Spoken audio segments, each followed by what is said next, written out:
The death of two pupils who had suffered from two common diseases, H1N1 and the hand, foot and mouth disease, has left the Health Ministry in a puzzle.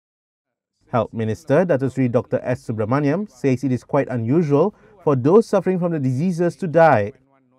Dr. Subramaniam says the public need not panic over the deaths as the two diseases are not known to be deadly.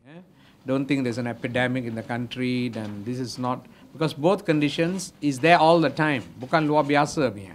So it is all the time there, and generally they don't cause any problems. I mean, you get the illness and you recover.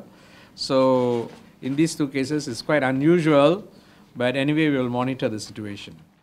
On the cause of the death of the Malacca boy, he says the checks by hospital shows a positive H1N1. See, the only evidence which we have is they took, there's a tube which was put into the child, and from the secretions of that tube, they did a testing, and they found that it's positive for H1N1. So based on that, the doctor thought that everything is due to H1N1. But then we are not sure whether the child also had an infection of the brain. And on all probabilities, the brain infection would have been more severe than the chest infection.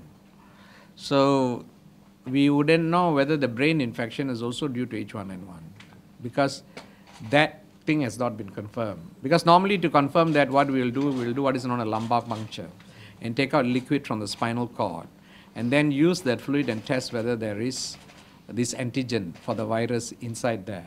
So if you see that, then you'll say, yes, the brain infection also due to this, but that process was not done.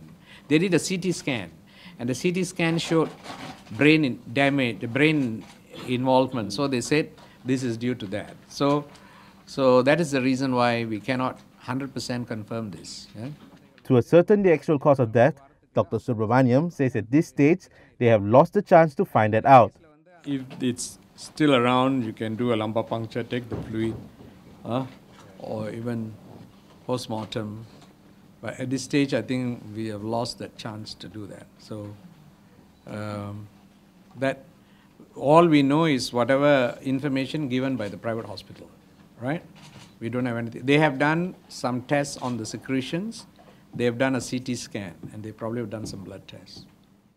Meanwhile, on the Johor case, Dr. Subramaniam says the ministry is still waiting for confirmation on the cause of death from the National Public Health Laboratory in Sungai Buloh.